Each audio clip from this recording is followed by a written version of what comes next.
Olá! Para o nosso encontro de hoje, nós vamos refletir sobre Maria, toda de Deus e tão humana. Em nome do Pai, do Filho e do Espírito Santo. Amém. Nós vamos começar refletindo sobre algumas curiosidades a respeito da pessoa de Maria, desse ser humano tão especial, escolhida por Deus para ser a mãe de Jesus e a mãe da igreja. Vamos lá. Onde foi que Maria nasceu? Como foi sua infância? O que ela fazia no seu dia a dia? Ela tinha irmãos? Como ela conheceu José? Como foi sua vida após a anunciação do anjo? Como ela vivia sendo a mãe de Jesus? E após a morte e a ressurreição de Jesus? Como foi sua velhice vivendo com João? Muitas dessas perguntas até temos resposta, pois em algum momento já ouvimos falar. Mas tem outras que não sabemos. A Bíblia Sagrada não fornece esses detalhes sobre a vida de Maria. Podemos até encontrar alguma coisa em livros apócrifos, mas não há necessidade de recorrer a esses livros que às vezes são duvidosos e até um pouco exagerados. Para nós cristãos, os evangelhos falam o suficiente sobre Maria e são comprovados no Antigo Testamento pelos grandes profetas. Dos 4 evangelhos, Mateus, Marcos, Lucas e João, eu escolhi para a nossa reflexão o Evangelho de Lucas. São Lucas exalta a alegria como grande sinal da presença do reino de Deus entre nós, através de Maria. Podemos dizer que São Lucas é um habilidoso artesão da palavra de Deus. São Lucas vai além do que nós, católicos, declaramos sobre Maria, a mãe de Jesus. Ele coloca Maria como a discípula do Senhor.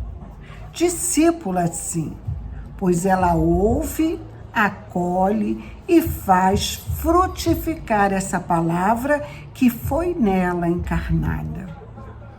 Maria ouve a palavra de Deus com fé, guarda no seu coração, medita essa palavra e a põe em prática na sua vida diária. São essas as características do discípulo.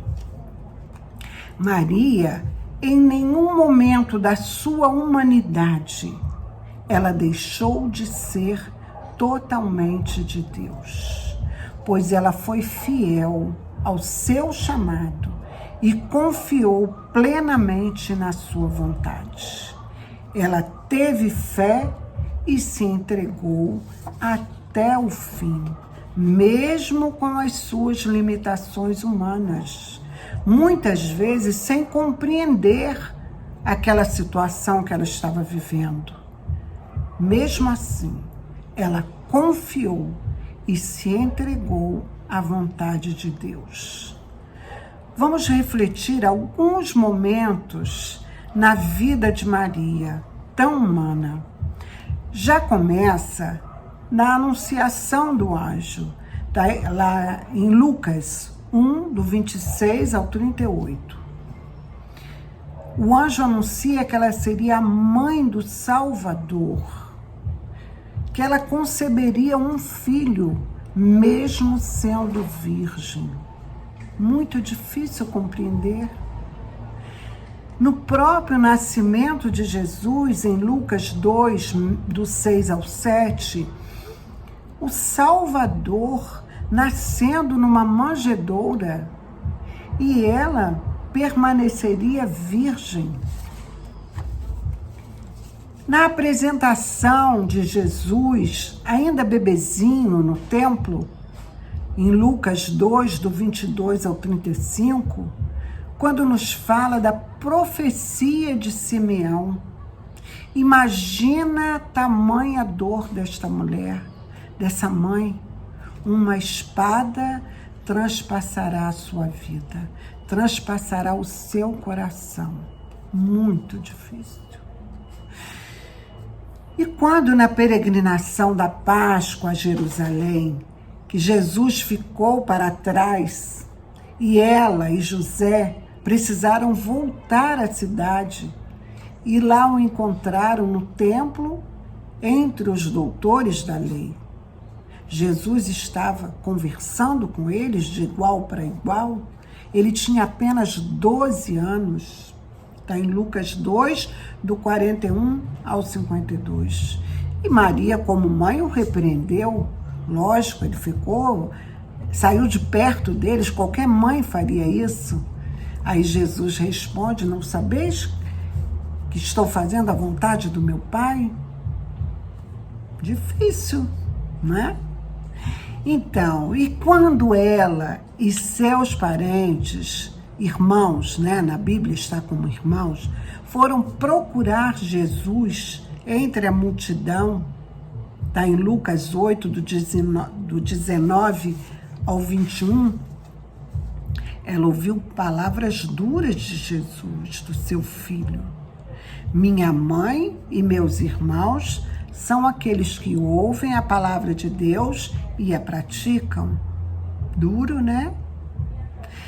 São tantos os acontecimentos na vida desta mulher tão humana, mas toda de Deus, pois mesmo sem compreender, ela aceitava a vontade de Deus e meditava cada situação, permanecendo em silêncio.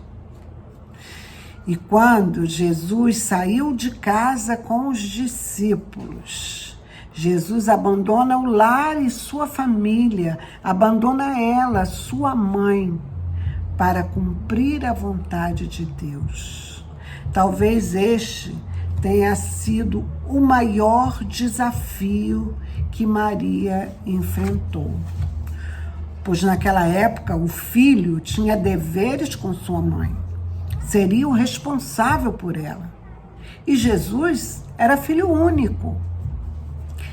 Mas Maria dá um salto na fé.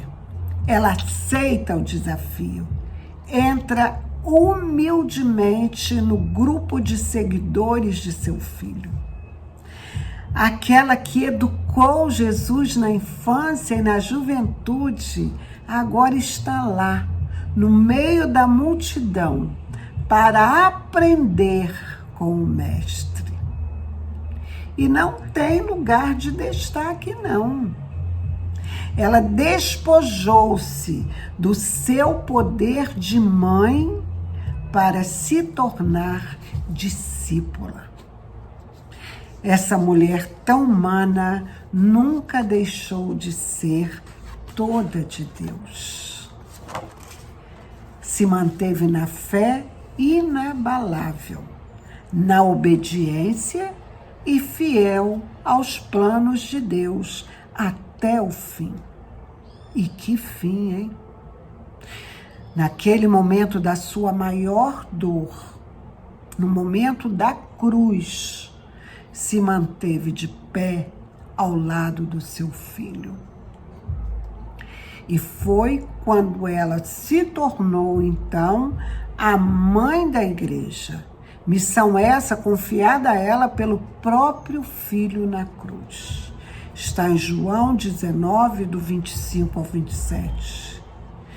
E agora nós vamos terminar lendo no Catecismo, no parágrafo 6, na parte que estudamos a profissão de fé, o nosso credo, onde está Maria, Mãe de Cristo, Mãe da Igreja. É no número 964. Infelizmente, o nosso tempo é curtinho, não dá para a gente ler todas as citações. Então, vocês, depois, com calma, sigam essas citações e façam uma leitura com reflexão. Então vamos terminar assim: totalmente unida a seu Filho. A bem-aventurada Virgem avançou na sua peregrinação de fé, manteve fielmente sua união com o Filho até a cruz, onde esteve presente, não sem desígnio divino, sofreu intensamente junto com o seu unigênito. E com ânimo materno se associou ao seu sacrifício, consentindo com amor na imolação da vítima por ela gerada. Finalmente, pelo próprio Jesus moribundo na cruz, foi dada como mãe ao discípulo com estas palavras: mulher, eis aí teu filho. E foi assim, na pessoa de João, que Maria foi entregue a nós. João representa aí a nossa igreja, representa toda a humanidade. Maria é mãe da humanidade, a mãe que foi dada por Jesus. Então, que possamos, a exemplo desta mulher, tão humana, mas toda de Deus, procurarmos também sermos fiéis discípulos de seu Filho Jesus. Amém? Em nome do Pai, do Filho e do Espírito Santo. Amém.